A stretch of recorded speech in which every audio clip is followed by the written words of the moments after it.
Translatings do fluxo da curvatura média. A trajetória do estudo das superfícies é extensa e está profundamente conectado ao avanço da geometria diferencial, análise matemática e topologia. Abaixo um panorama dos principais períodos históricos. A origem dos conceitos. Já na antiguidade, as superfícies eram exploradas de forma informal, através de problemas de geometria básica. Matemáticos gregos como Euclides investigaram geometria plana e espacial, mas a noção da superfície, tal como a entendemos hoje, atualmente, ainda não estava claramente definida. Renascimento. Com o desenvolvimento da astronomia e da navegação, o estudo da superfície como esferas e toros adquiriu relevância prática. As necessidades de mapear a Terra e observar os corpos celestes revigoraram o interesse pela geometria espacial. Século XVIII. A criação do cálculo diferencial por Newton e Leibniz inaugurou uma abordagem rigorosa para o estudo de superfícies. Matemáticos como Euler investigaram a curvatura introduzindo o conceito de curvatura gaussiana para quantificar o dobramento de uma superfície em um ponto específico. Gaspar Monge foi outro pioneiro que, em seu trabalho Application de Análise à la Geometrie, utilizou métodos analíticos para descrever formas geométricas dimensionais, integrando análises e geometria. Na Idade Moderna, a geometria diferencial passou por transformações profundas e se consolidou como um campo matemático robusto, explorando as propriedades das formas e superfícies com o uso de ferramentas de cálculo diferencial e da álgebra. Este período foi marcado por avanços que permitiram a formalização e a generalização de conceitos de curvatura de topologia em espaços mais complexos e pela criação de novas teorias que ampliaram o escopo da geometria. Principais desenvolvimentos na geometria diferencial moderna.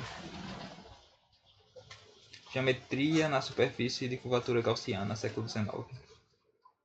Carl Friedrich Gauss foi um dos pioneiros na formalização da geometria diferencial das superfícies.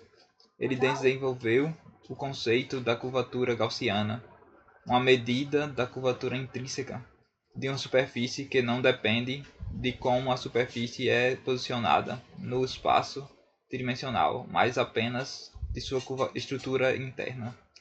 Em seu famoso teorema Egregium, Gauss demonstrou que a curvatura de uma superfície é uma propriedade intrínseca que revolucionou a maneira como se entendia a geometria das superfícies.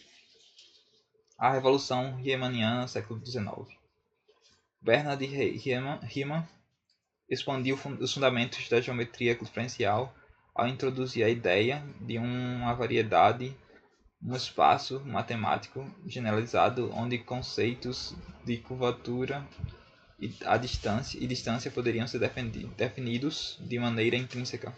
A geometria riemanniana tornou-se essencial para descrever superfícies e espaços de qualquer dimensão, influenciando profundamente o desenvolvimento da matemática e mais tarde da física. Riemann estabeleceu a estrutura das métricas riemannianas que permitem calcular distâncias e ângulos em espaços curvos e fornecem uma base matemática para estudar o universo em escala cósmica. Aplicação na relatividade geral. A teoria da relatividade geral de Albert Einstein, desenvolvida no início do século XX, utilizou a geometria diferencial riemanniana para descrever a gravidade como uma curvatura no espaço-tempo, as equações de campo para explicar como a massa e a energia deformam o espaço-tempo ao redor delas. Esse trabalho foi um marco que demonstrou o poder da geometria diferencial na descrição de fenômenos físicos. Superfície é um subconjunto de espaço o qual cada ponto possui uma vizinhança que pode ser parametrizada em termos de duas coordenadas, ou seja, é localmente homeomorfa a uma bola do plano euclidiano.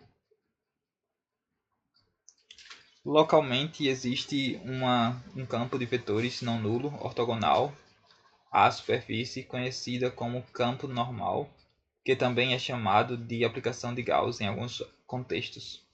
A variação desse campo normal, n, é medida por duas funções importantes conhecidas como curvaturas principais, K1 e K2. Como base nelas, definimos a curvatura média, objeto de nosso interesse, dada por H igual a K1 mais K2. Essa média das curvaturas principais fornece informações sobre a forma e comportamento local da superfície. Fluxo da curvatura média.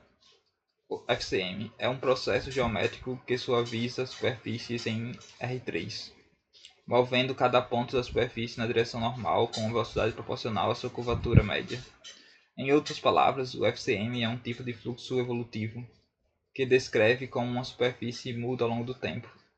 Definição: dada uma superfície M em R3, o fluxo da curvatura média é definida pela equação x' igual a menos h vezes n, onde x representa os pontos da superfície ao longo do tempo t, em tempo t, h é a curvatura média no ponto e o n é o vetor normal unitário.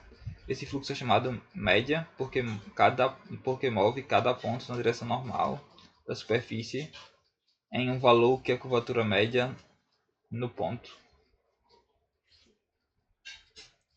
Um translating do fluxo da curvatura média é uma superfície que evoluiu de maneira especial sobre o fluxo da curvatura média, mantendo sua forma enquanto e sendo transladado em uma direção fixada no tempo. Mais precisamente, uma superfície M em R3 é chamada de translating se satisfaz a equação H igual a menos o produto entre os vetores V e o vetor normal unitário, onde H é a curvatura média da superfície e V é o vetor fixo no espaço, geralmente usamos E3, e N é o vetor normal unitário no ponto.